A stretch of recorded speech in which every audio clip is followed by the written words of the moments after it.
이런 경우 상대에게 아주 집착을 하게 되면서 상대를 구속하게 되고 상대를 계속해서 의심하면서 상대를 아주 질려버리게 만들어 버립니다.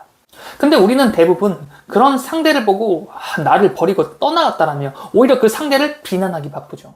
유튜브를 시작하기 전부터 연애 상담을 해왔어요. 신기하게 사람들이 저에게 고민을 많이 털어놓더라고요. 그러다가 유튜브를 하게 되면서 무료 상담부터 댓글, 이메일 상담, 그리고 작년엔 유료 상담까지 하여서 정말 수백 명의 사연을 접하고 그렇게 조언을 하면서 발견하게 된 특징이 있었습니다. 신기하게도요, 상대가 질색하며 떠나가게 만드는 사람의 특징이 있었고요. 반대로 헤어져도 상대가 반드시 저절로 잊지 못하고 다시 찾아와서 매달리는 사람의 특징이 있었다는 거예요.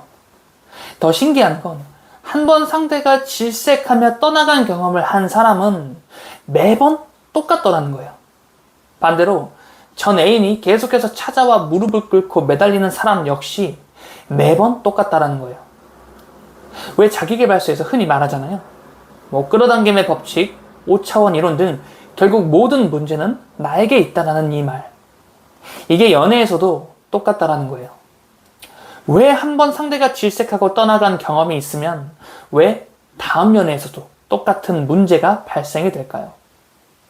왜 한 번 상대가 나에게 푹 빠지는 경험을 하게 되면 다음 연애에서도 또 상대가 나에게 푹 빠지는 경험을 하게 될까요? 어쩌면 잔인하게 들릴 수도 있겠고 어쩌면 또 너무나도 당연한 말처럼 들릴 수도 있겠지만 이 모든 상대의 반응은 결국 나의 어떤 태도에서부터 발생이 된다는 건데 이번 영상에선 그걸 다루려고 해요. 상대가 잊지 못할 만큼 매력을 느끼는 사람의 특징, 어떤 것들이 있을까요? 자, 먼저 제 이야기부터 시작을 해볼게요. 어릴 때 저 자신을 가리켜 이렇게 생각했어요. 왜 내가 좋아하는 사람은 날 좋아하지 않는 걸까? 왜 다들 하는 연애에 나는 안 되는 걸까? 고백하면 차이기 바빴고 한 번은 또 정말 좋아하던 사람이 있었는데 끝내 받아주지 않으니까 그 상대가 또 너무 미운 거예요. 나랑 만나면 정말 난 잘해줄 자신이 있는데 도대체 왜 사람들은 이걸 몰라줄까? 그러다가 군대에서 한 연애 칼럼을 읽게 됩니다. 거기서 그러더라고요. 홀로서기를 한 다음에 연애를 해야 건강한 만남이 가능할 수 있다고 하더라고요. 그 당시엔 이게 대체 무슨 말인가 싶었어요. 그래서 그 글을 좀 더 집중해서 끝까지 읽어보기 시작합니다. 거기서 그러더라고요. 대부분은 나 스스로 혼자 있기 두려워서 누군가를 만난다라고 말이죠. 홀로 서지 못해 상대를 만나고 그렇게 나의 내면의 부족한 부분을 상대방이라는 존재로부터 찾아가기 시작한다라고 해요. 왜 그런 경우 있죠. 요즘엔 여미새, 남미새라고 하는데 이런 여미새, 남미새 분들의 특징이 누군가를 만나지 못하면 나 스스로 되게 불안한 거예요. 두려운 거고 뭔가 혼자 세상에 덩그러니 놓인 것 같은 그런 기분 때문에 또 다른 누군가를 찾기 시작하는 거죠. 근데 이렇게 찾은 안정감은 마치 신기루 같은 것이라고 하더라고요. 만남이 있으면 헤어짐도 있다라고 하죠. 그 사람과 헤어지는 순간이 오면 또다시 불안한 나를 만나게 될 것이고 그 자체가 아주 공포스러운 감정으로 다가오게 되면서 또다시 다른 사람을 빠르게 찾게 된다는 겁니다. 이런 경우 상대에게 아주 집착을 하게 되면서 상대를 구속하게 되고 상대를 계속해서 의심하면서 상대를 아주 질려버리게 만들어 버립니다. 근데 우리는 대부분 그런 상대를 보고 나를 버리고 떠나갔다라며 오히려 그 상대를 비난하기 바쁘죠. 하지만 그 상대가 그렇게 반응할 수밖에 없었던 그 이유, 그 자체는 결국 내 안에 있는 그 불안한 감정, 그것이 원인이라고 했습니다. 여기까지 글을 읽으니 어딘가 실마리가 보이는 듯 했어요. 대체 홀로 산다라는 건 대체 무엇일까? 나 스스로도 괜찮다라는 것은 대체 무엇일까? 하고 생각을 이어가게 된 것이죠. 그렇게 하나 둘씩 홀로서기를 할 준비를 해가기 시작했습니다. 저는 저의 저서 5차원 연애에서 저의 20대 초반 연애는 그야말로 지옥이라고 표현을 했습니다. 그리고 20대 중반으로 넘어오면서 그때부터의 연애는 비로소 나 스스로의 트라우마를 깨부수기 시작하면서 보다 더 완전한 형태로 나아가기 시작을 했죠. 처음엔 혼자 거리를 돌아다니는 게 이상했어요. 길거리에 지나다니는 다른 사람들은 다 누군가와 함께 다니는데 나 혼자 걸어 다니는 것 자체가 왠지 혼자 스스로 눈치가 보이는 거죠. 그런데 홀로서기를 시작하면서 그런 눈치를 보지 않게 됩니다. 그리고 계속해서 도전해보고 싶더라고요. 혼자 영화를 보기도 하고 혼밥이라고 하죠.